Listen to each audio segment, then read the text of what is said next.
Hello, hacks. Meet our Flacks here today.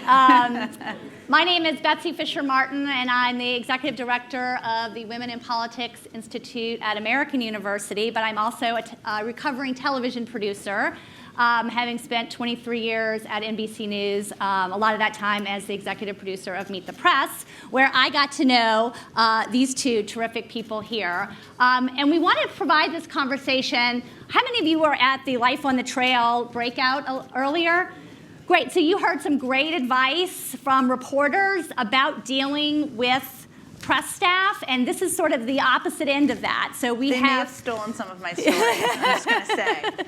And this is not a random sampling of campaign press people. These are two of the best here for you guys. So we can take advantage of their expertise, and they might agree with some of the things that you've heard earlier, and they might disagree with some of the things you've heard earlier.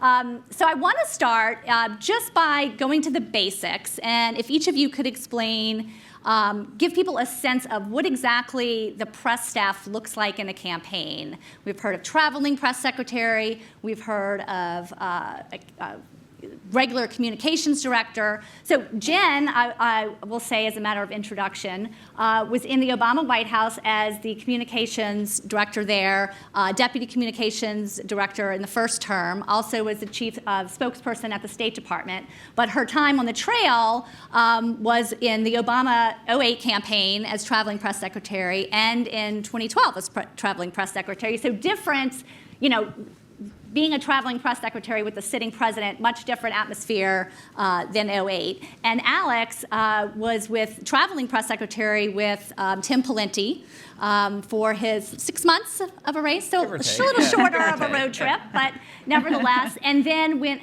in 2016 worked with Rubio in his communications office and was not traveling with the campaign, but was in and out on the campaign. So if you both could each just give your a little bit on the role of the press secretary, what that looks like, and we'll start with you, Alex. The role of the press secretary? Yes. I mean, in the beginning, a communications staff on the presidential campaign is really small. Mm-hmm. So if you hit the road in May or June, there's going to be one communicator maybe for most of these campaigns.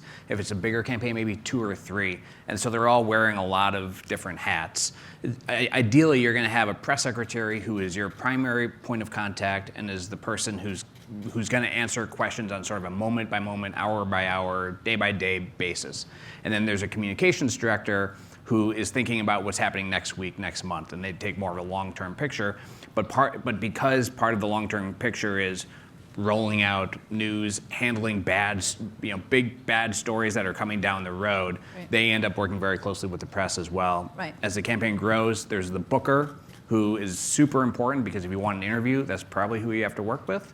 And then there's going to be press staff in specific states who are there when you're traveling the state, even without the candidate. Yeah. Is that all? So I agree with everything Alex said, obviously. I would just build on it a little bit. I have also no idea how all of the 18 Democratic candidates are going to staff all these jobs, so we'll see. They're going to be pulling people from freshmen in college. I don't even know. But just to add to that, so I think the timing of when they staff up is really important, and obviously it changes every cycle. But summer, fall is probably the time, I would guess, when they start to add staff. So when I worked for then candidate Obama in 2008, I was the deputy press secretary in the headquarters, and then I started traveling in December when we got right to the period of time right before the caucus. Obviously, it just depends. But the difference, I would say, or the thing to keep in mind, is as you see the staff growing, they're going to divide up the staff in the headquarters by beats, right? So just like reporters and media outlets have beats, there'll be somebody who's probably the person who's going to be the campaign finance person who's doing the releases of campaign finance numbers. There'll be somebody who's maybe doing ads. Maybe that's the same person. They may divide up the country by states. So a key thing for you all to do as you're watching these campaigns staff up is to figure out who does what and exactly you should go to for each thing. And when I was the traveling press secretary in 2008, my job sort of evolved because the primary also went on forever. Right. I had this conversation with Dan Pfeiffer, who was the communications director at the time, where he said, why don't you go out for a couple weeks because the press are going to travel and, you can help out Robert Gibbs. And I said, great, yeah, I'd love to do that. Then it was like 2 months later, like, can you just stay like a couple more weeks? And it went on forever. So that was my evolution. But that's how I recruit my traveling press person. Right, Yeah. there you go. So anyway, I would just say it's key to know every campaign will be set up a different way. But if they are structured and organized in a good way, they will have people who are responsible for each of the different beats, and you want to know who they are, so you know who to go to deliver on the things you're responsible for. And beyond the press team, can you all talk about other folks on the campaign that it's great for reporters to get to know, and what sort of information can they glean from other people on staff? So there's the campaign manager, who is ideally someone you should meet at some point, someone who you probably won't work with a lot, but is just a good person to know because he can help put things in context, and you'll see that person out on the road. And so if you meet him once, then you can meet him again, and you can hopefully develop some sort of relationship with the campaign manager. There's the media consultant, who's somebody else who's in charge of the media, the TV ads. That person's going to, and at least every campaign I've worked on, that person ends up spending a lot of time on the road with the candidate and has a good idea for sort of the arc of the campaign, the message of the campaign, and is going to be interested in meeting, and at least in my cases, interested in meeting some of the reporters. And it's a good person for you to get to know because he's going to know more about the strategy than just about anybody else on the campaign. Obviously, the pollsters, donors, or from a press perspective, it's the bane of the communications staff. You guys don't like that. Because there are a lot of, not all donors, but there's a lot of donors that like to give. They have a lot of opinions. They like to give advice, and they like to share their advice with anyone that will listen. And the reason why they like to do that too is because they feel like their opinions would be heard more by the campaign if they're reflected in the paper sometimes, right? Yeah, or they're frustrated that the campaign is ignoring their opinions. And so, right, yes. Yeah. Or they want to show that they are in the inner circle Yep. of the candidate. Yes. So they want to use all of you as a vehicle to do that to the outside world, and sometimes they'll tell you interesting stuff. Right. They can be good sources. Other people, I would say, and I know there are reporters from kind of all over the country here, or just judging from the last Q&A, the people who are working in the states, here's the dirty little secret, they know way more about what is happening on the ground in the state than anybody traveling with the candidate or anybody in the headquarters typically, unless maybe the national field director or the campaign manager. So, a good thing you could do early on when you're going to these states is figure out, and you can ask the campaign to help with this, or the headquarters staff to help with this, if you can get to know the state director, if you can get to know the political director in the state, the field director, because those are people that they may not talk to you for attribution, but they can give you a good sense of what's happening on the ground, and they will know what's new, what's different. Is a crowd of 400 big? Is that small? Is 70% of questions on guns normal? Is that weird? So they can be actually a different version of sources for you, but I would get to know them as well. And how do reporters go about developing sources? What does that process look like, and when should they start thinking about that? Go first. Okay, so this is not like an episode of Alias or one of those spy shows. The people you want to have relationships with, most of them, it's their job to be advocates for the campaign, so remember that, right? But they will want to be helpful to you. So I would say think outside of the box about your sources on the campaign, because if you can have a conversation with the chief strategist every day, more power to you. That is probably not what your experience is going to be. So I would think about what kind of information you want and who has it, right? And I know you want all the information about everything, but if you've decided that, or your bosses or whatever have decided that really knowing what's happening on the ground in Iowa is really important, then I would make a list of people to get to know in Iowa. The campaign, out of the campaign, people who have run before, people who have run campaigns before. Expand the group of your sources so that you can have additional perspectives. I would do that now. And people, it's sort of like with donors. People will want to most people like hearing from reporters. Like, they find it kind of flattering, especially if you're not a candidate who has to answer reporter questions every day. So remember that, and these people probably would be happy to answer your questions for the most part, and with different forms of attribution. Yeah, that's very well put. I agree with all of that. I think you will find it surprisingly easy to cultivate sources on campaigns. I see a lot of young people in the audience, And the people that work on the campaigns are all young people too. And obviously you're all interested in politics and they're all interested in politics. You're gonna find a lot in common with the people that you're working with on the campaigns on a day-to-day basis. So reach out to them, have relationships with them, like in the sense of like, the first time you talk to this person, it shouldn't be because they're mad at you about something you wrote or you are demanding something that they don't want to give you. Like the first time you talk to them, it should be to introduce yourself, and then you should cultivate the relationship from there on, checking in with them on a regular basis, socialize with them on the campaign trail, and when appropriate, but treat them like a human, and don't treat them as like an opponent or someone that you're going to have a naturally antagonistic relationship with, because if you do, then you will. Someone said on the Life on the Trail panel that this was a strange dynamic you were about to enter into.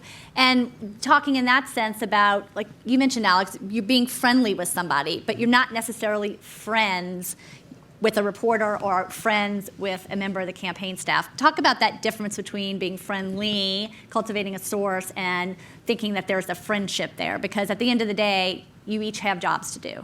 Well, I mean, I'm friends with a lot of journalists, but when we're on the campaign trail, it's a professional relationship. Right. And I, as a campaign guy, never lost sight of the fact that they were trying to report on me, and I'm assuming that they never lost sight that I'm, to some extent, trying to spin them all the time. Yeah. And it's part of, like, as long as all of the cards are on the table, then, so we go.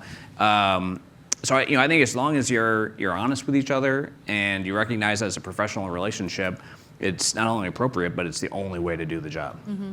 I would just add, because I know you've probably heard people say different things about this, that I have never found it to be effective for people to be, approach campaigns with sort of an angry, demanding, fist-pounding attitude. I don't think that that's people's inclination, but sometimes, like, if you watch movies about this sort of thing, or people may give you advice, they should hate you, whatever. I mean, the thing is if you are a human being and you treat others with mutual respect, that will pay off. I expect to be treated, I'm not currently in one of these jobs right now, with respect, and I would expect that reporters should expect I would treat them with respect, and that will pay dividends, because the fact is, you're going to screw up from time to time. I mean, you'll write the wrong thing, your headline will be wrong, you'll miss something, your recorder will break, whatever. Things happen, and you want people to give you the benefit of the doubt. That doesn't mean you can't write harsh things, strong things, true things, obviously.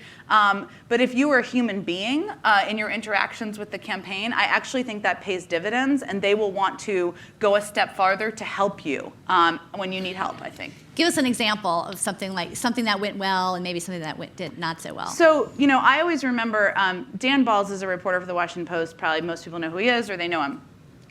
When I was working on the Obama campaign in 2007 and 8, I was obviously younger than I am today, but I was in my late 20s.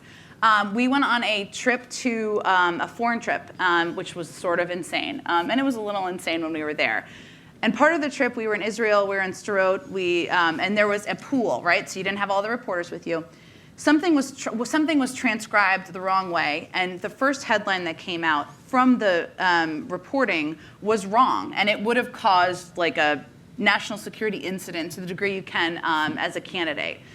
I didn't know anything about Israel or Middle East politics at the time, and Dan Balz came up to me and on the bus and said, I think something about this transcript, it doesn't sound quite right, and you may want to kind of check into it. Was he not being a strong and firm reporter? No, he was kind of being an elder statesman in the reporting group. He was doing me a favor, a solid. He was right. Something was wrong. We had to get it fixed. And that paid dividends. I will tell you, if Dan Balz had called me and asked me for the State of the Union in advance when I was in the White House, I would have really thought about it. And he wrote harsh stuff about us. It wasn't that he didn't write, critical pieces about Obama or things he said and did. He did. But this was a moment of humanity that really paid off, and it was something where he was confident in his own reporting. He didn't need to kind of yell and scream at me or prove we were dumb. So it's something I always remember. Yeah. Do you have any disaster stories, Alex? there's not a whole lot that stand out. It's more like the day-to-day grind. Yeah. I think the biggest mistake a reporter, especially a younger reporter, can make is surprising the people that you're covering. And what I mean by that is you go on air and you report something without checking with the campaign. The first time they know you're going to report it is when they see you on air reporting it. And that's problematic for a couple of reasons. One, like you can be wrong, and people have covered me, have gone on air and reported things that I know to be wrong, and then they hadn't checked with me. And not only do I think that's really unfair, but I also just think a lot less of them after the fact.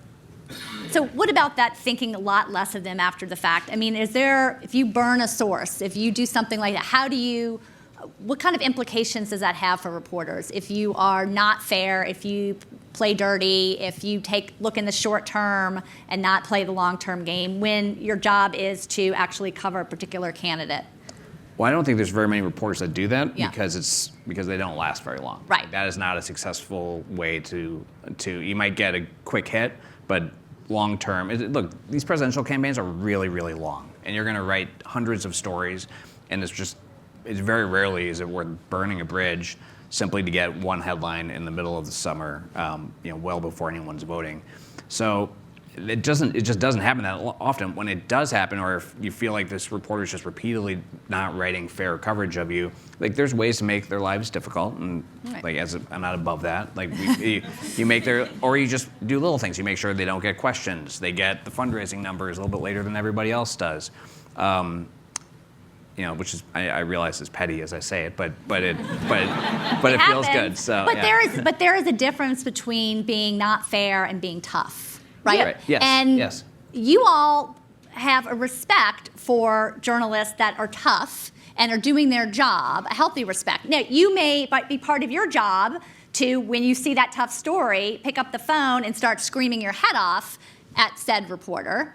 Right. Because that's your job. But as long as that reporter has not been unfair or is not inaccurate, there's a difference there. Right, and you have to realize that just as you all have editors that you report up to, we have bosses that we report up to too, including the candidate. And every candidate reads all of his or her own clips. All of them. And then they'll lie about it. Yeah. Right. And they don't. And I don't know, journalists or candidates, they both very thin-skinned, right? Right. And they don't like the candidate doesn't yell at the reporter, right? They have people on staff that they pay to yell at. So. And so you get stuck taking it. You take it, but then you have to go back to your boss and say, I really chewed out that reporter, and we moved on. So. I want to talk a little bit about social media and Twitter and how that has evolved. We talked in the earlier session about being careful what you tweet. But how does that play in? I know it's been you didn't have to deal with Twitter on the campaign, but you dealt with it in 2016, of course.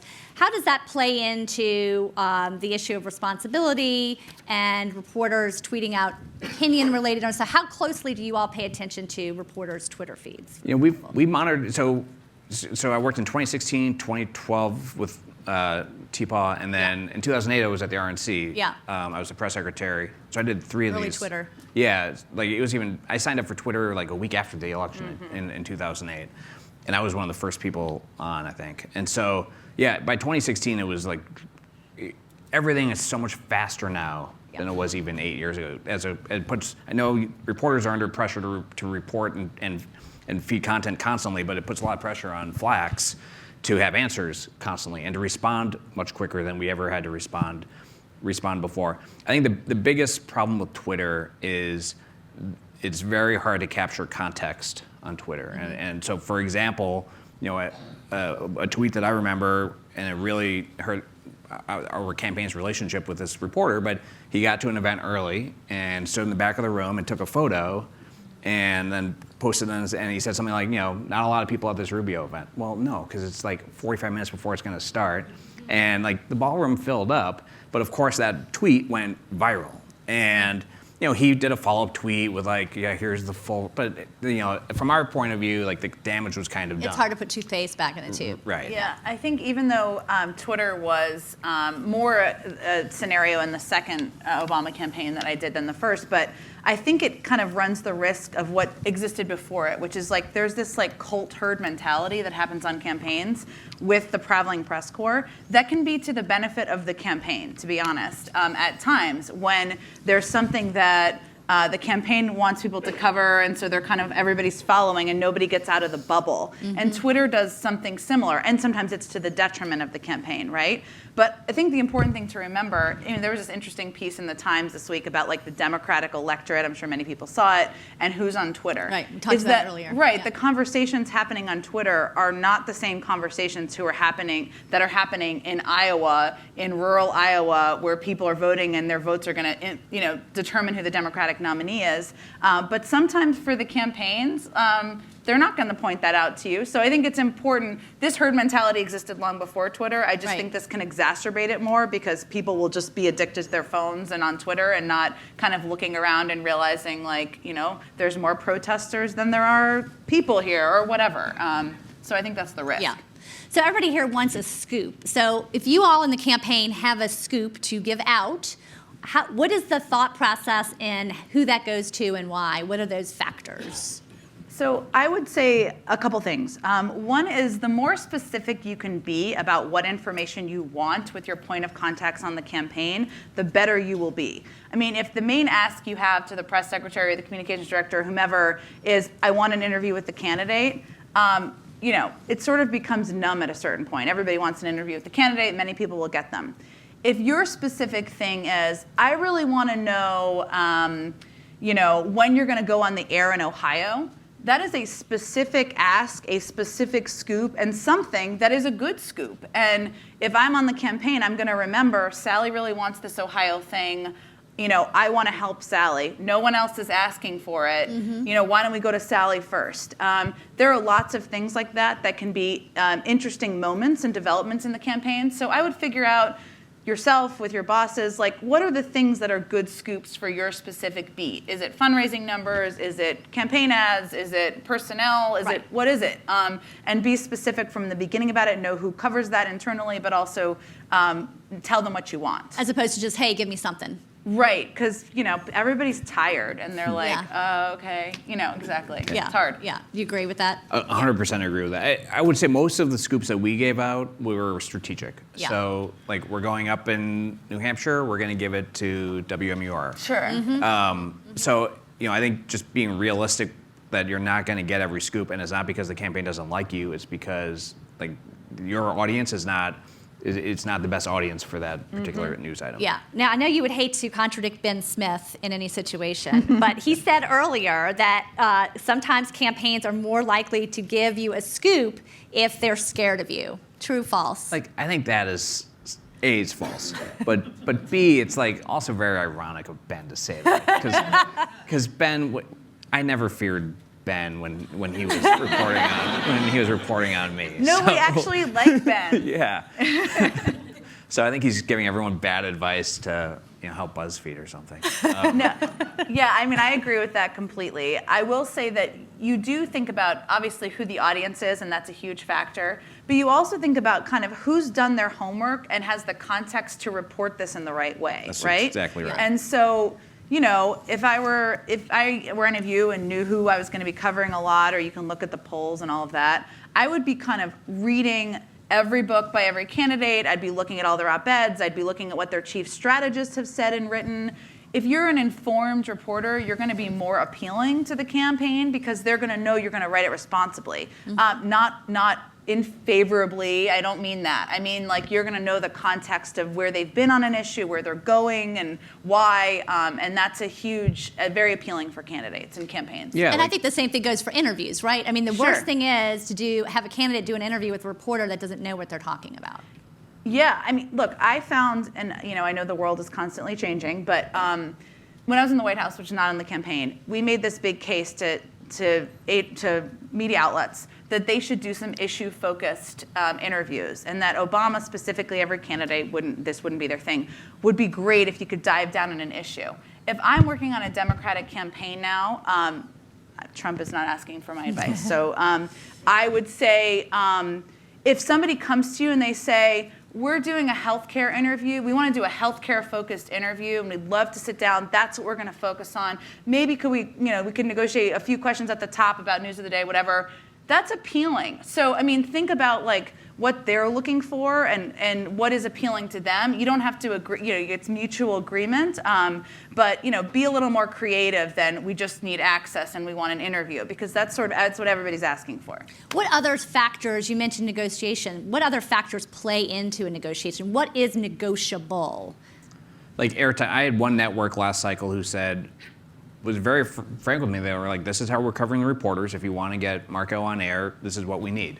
And it was like a very specific thing that was very doable. And so we worked with them, and as a result, it was a certain type of access. They needed like some behind the scenes stuff on a regular basis, and that was fine. And it was an accurate request, right? They said, if you give us this behind the scenes access, like we will give you a lot of airtime. And that's exactly what happened, and that worked out well for everyone.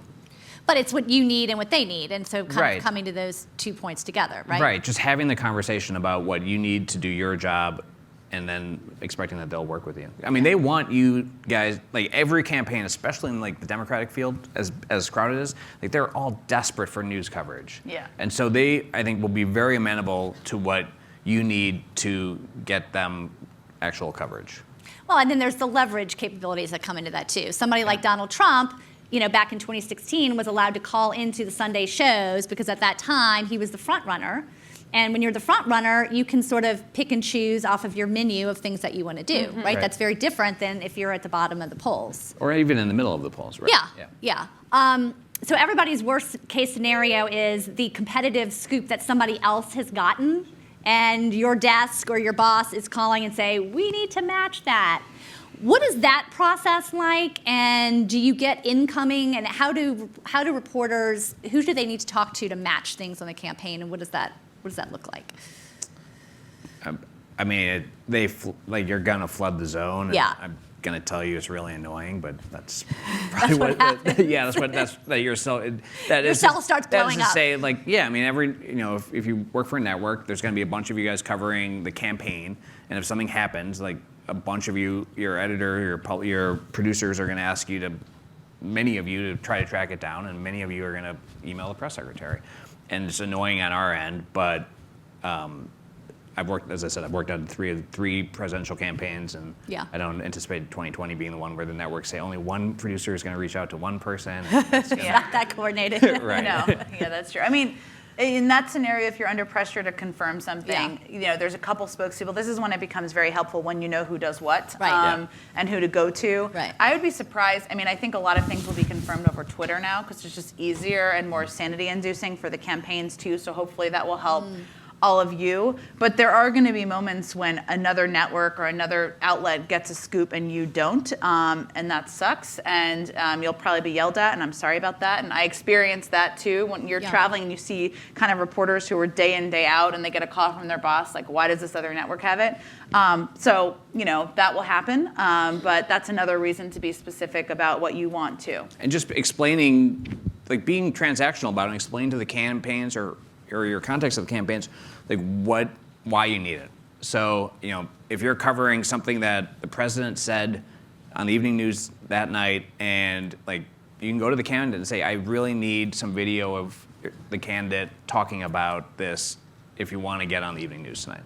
Yeah. And like they will move that's helpful. Yeah. Because if you're Alex or myself or anyone else serving in these jobs, like part of what you have to make the pitch to the candidate about why they should do an interview or why they should do something. And if you can say to them, if you go walk down this hallway, there's a camera there, and they're going to put you on the evening news, or they're going to put you on local NBC in Wisconsin, or whatever it is, they will understand it. So there's a transactional nature of it. I would say in interview pitches, that's the same. Like, can you do a 2-day front page thing in the local paper? That's appealing. Then that gives the staff something they can go back to the candidate with to say, this is why you should do this over this, because this is going to give you 2 days, whatever it is. It helps in the pitch as well. I mean, the candidates want you to cover their speeches, and like that's rarely what the media wants to cover. And so the press secretary can help you find the middle ground so that you can get your footage on air, which is ultimately what the press secretaries want. Yeah. What advice do you have to reporters, speaking of speeches, that are, stuck covering the same speech, 4 or 5 times a day?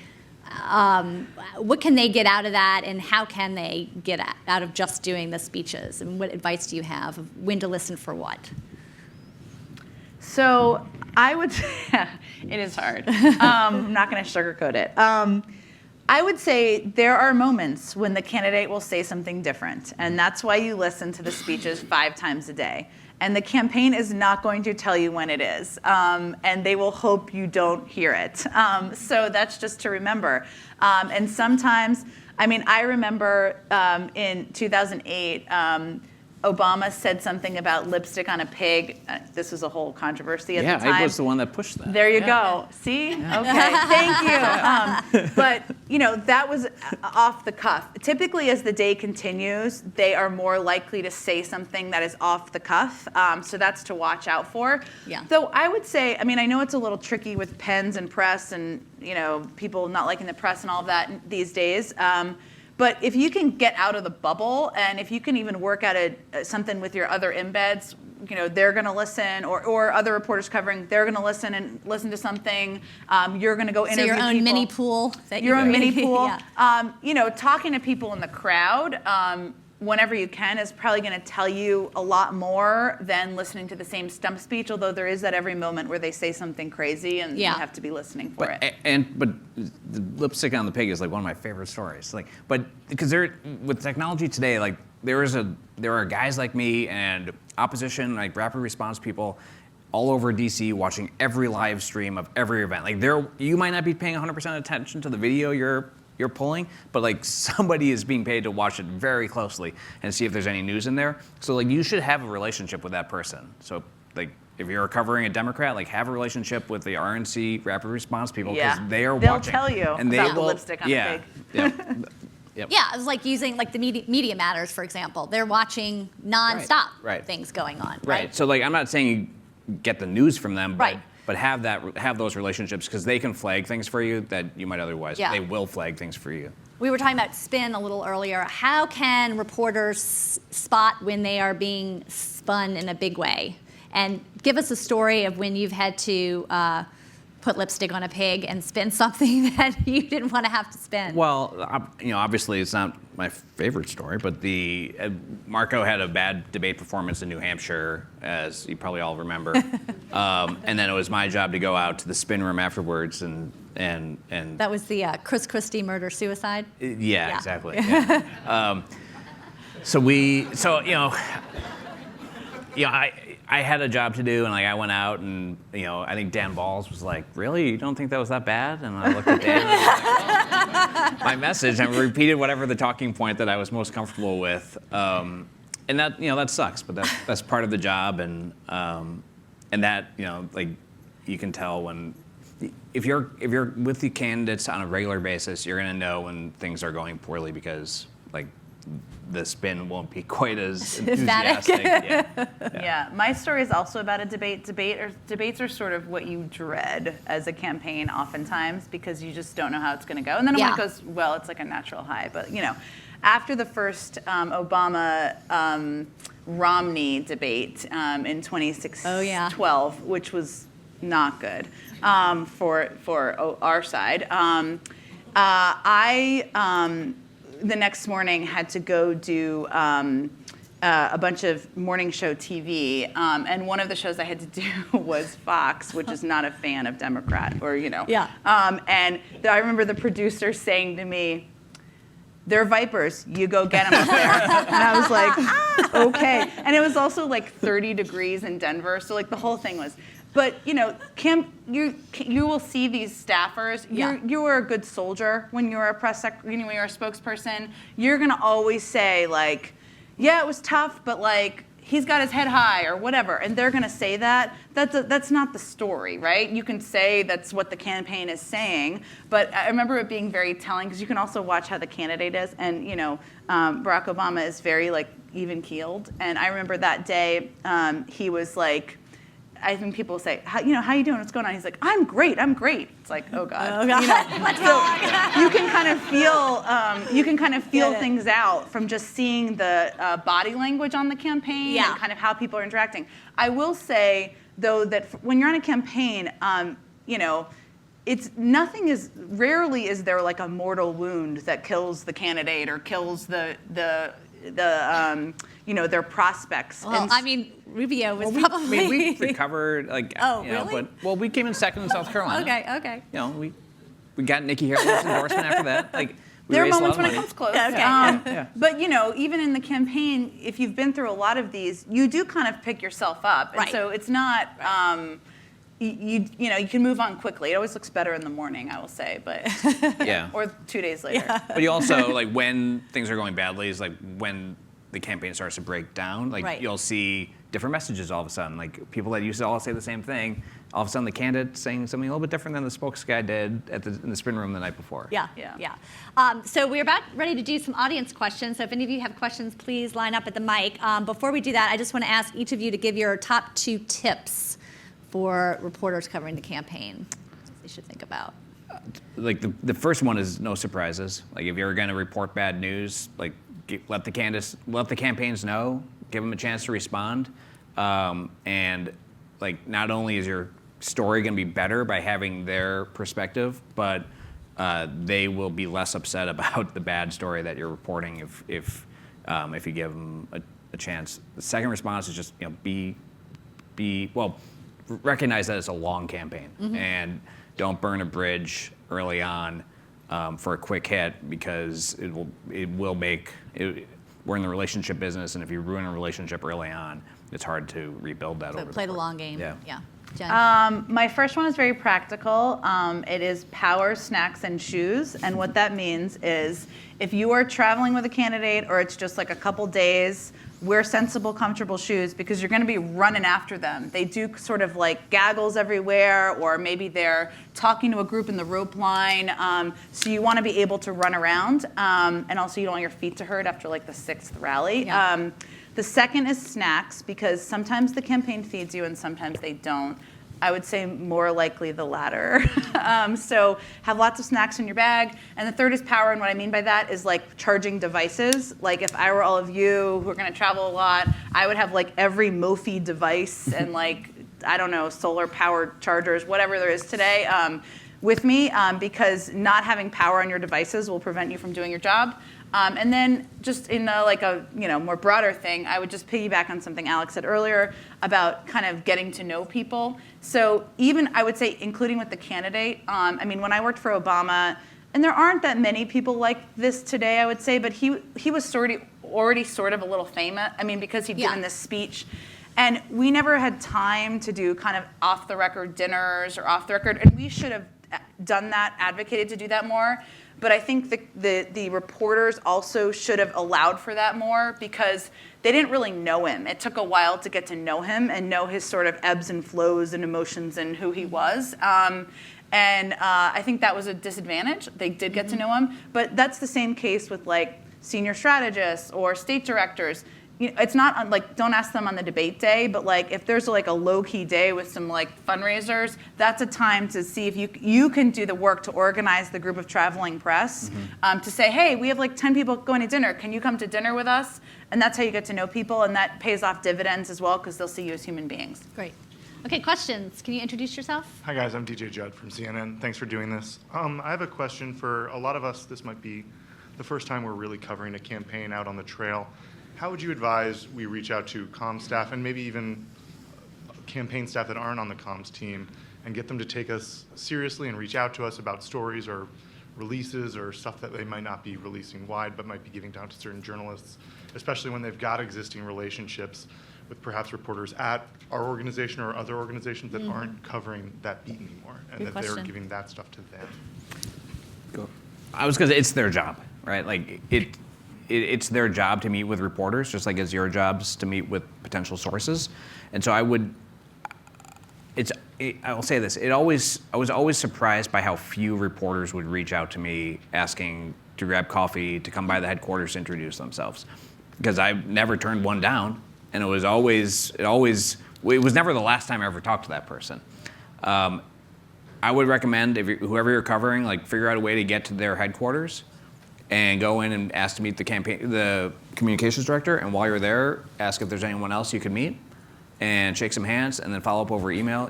People in our business have a really high tolerance for email. We get hundreds of them every day. One or two more isn't gonna sink us.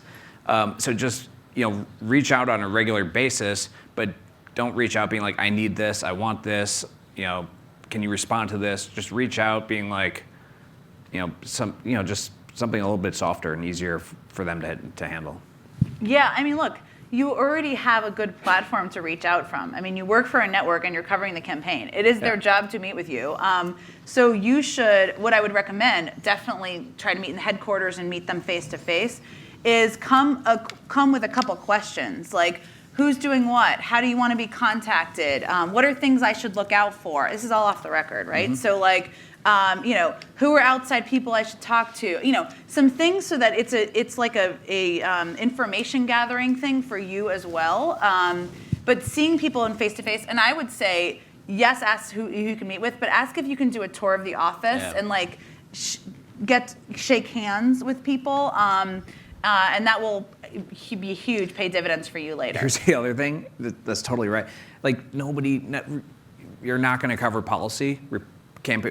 Policy barely gets covered. So if you go in and ask to meet with the policy director, like they're going to be excited to do that. And you should.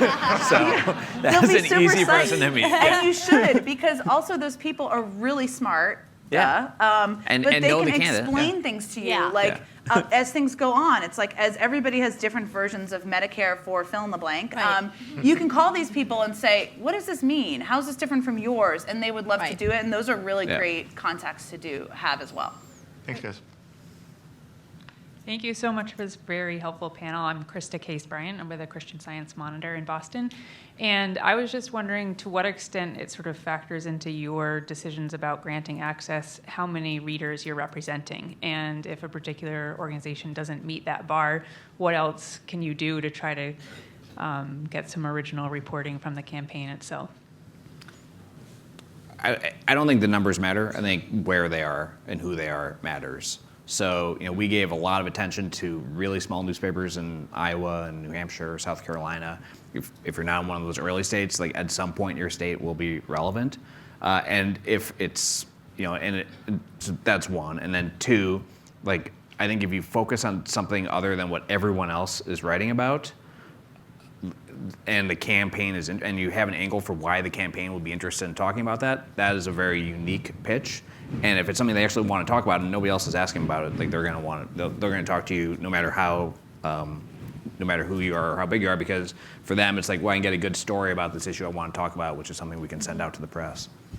Yeah, I mean, the audience, being equipped with who your audience is really important because that's part of what the campaign will want to know. And then the internet is like a leveling field. Mm-hmm. I mean, so, if a candidate has however many million followers and you are going to talk to them about something they care deeply about, like a policy issue or something, then, it's compelling to them. Okay, thank you.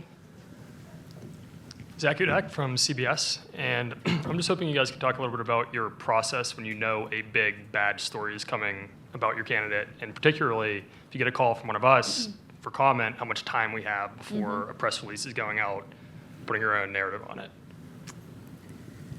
So typically, if a story is really bad, you probably won't have known about it for a while. And not always, but often for a while. If it's an investigative piece, for example. So I'm thinking of donations from somewhere you shouldn't have accepted donations from, or something in the candidate's past. Candidates will have done, typically, an opposition research book on themselves, I hope, where they know what their vulnerabilities are. They're not going to tell you that, but oftentimes they may know when some things are coming. Typically, a press release wouldn't go out. There's a lot of ways that campaigns handle it. Sometimes they'll do an interview, often on television, because then quotes can't be taken, where they can kind of project the humanity behind why a certain decision was made, or they were wrong, or what it may be. So those things may be in the works, but I don't know. You probably have more. I'm feel like my answer's not great. Yeah. No, I think that's a good answer.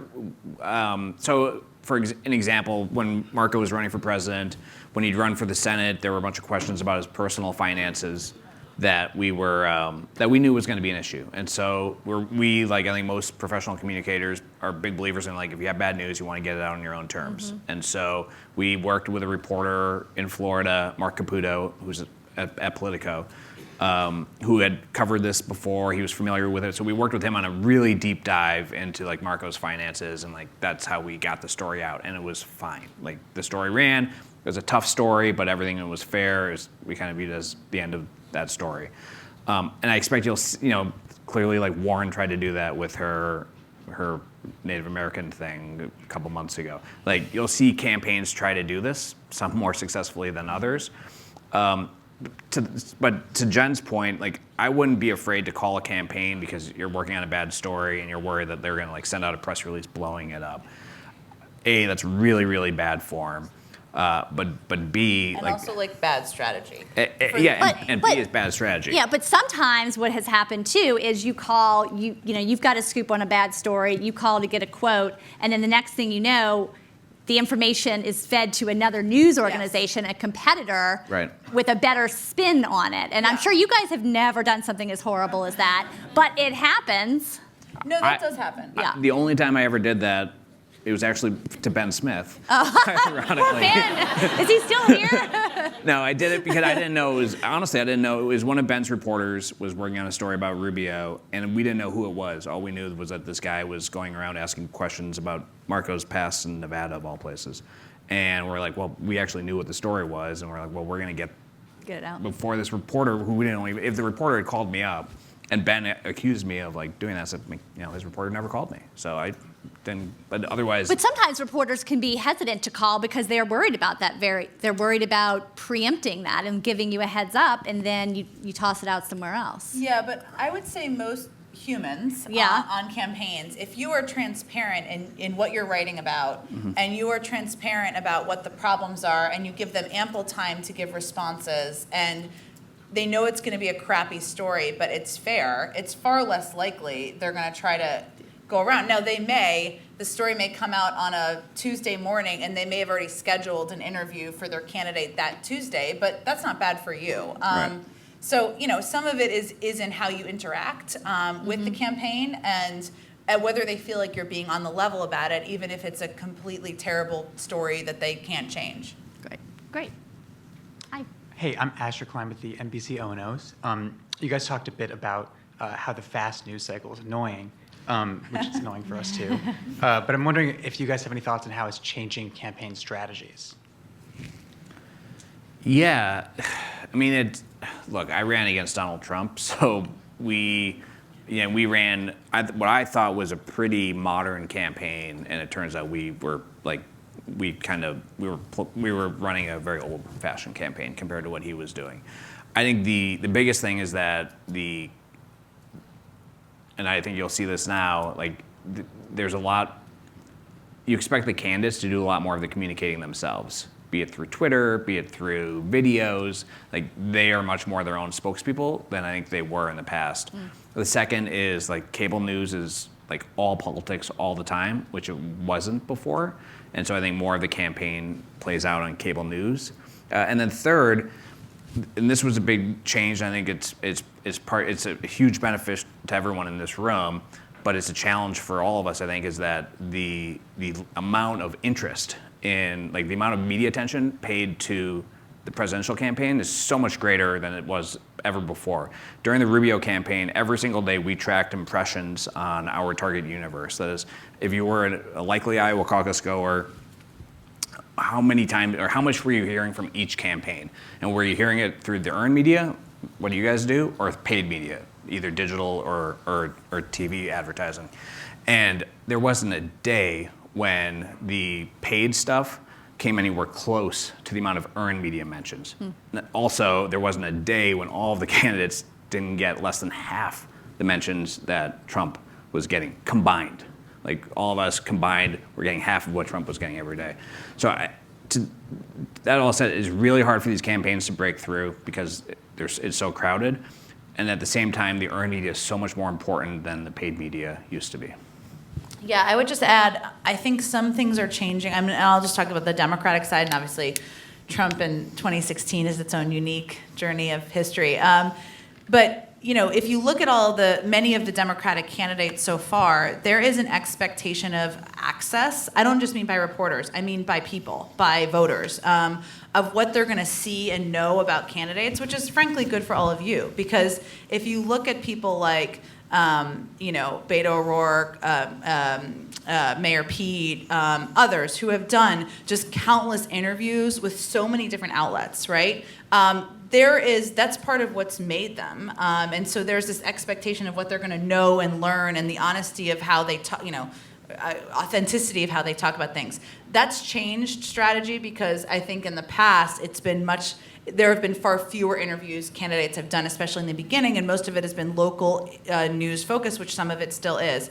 The other great leveler is social media, because as we've seen, candidates are trying to, I never think it's accurate when people say skirt the news media. They're not. They are just trying to reach people where they're getting information. And some of it now is from media, and some of it is from social media platforms. Mm-hmm. And you've seen candidates put out announcements and, bring people into their lives on social media. And that has changed not just in this election cycle, though you've seen it a lot in this election cycle.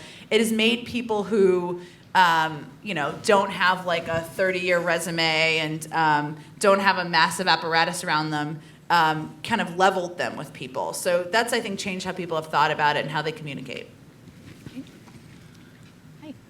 Andy Shane from the Post-Courier in Charleston. My question is maybe it's a little bit how the sausage is made on your end. You know that a piece of news is out there, maybe bad news, maybe even good news. You have an endorsement or a staff relief or such. Yet, and again, we're in competitive situations, whether we're in South Carolina or with the national media, and we're trying to get something up as quickly as possible. But this is what happens. I have confirmed that X has happened. All right, I'm going to get back to you. And I have no idea whether getting back to me is 60 seconds or 60 minutes. And at some point I'm going to post saying the campaign did not have immediate comment. And of course, that means the first draft that's out there digitally has a no comment from you. Then, of course, at some point I get it.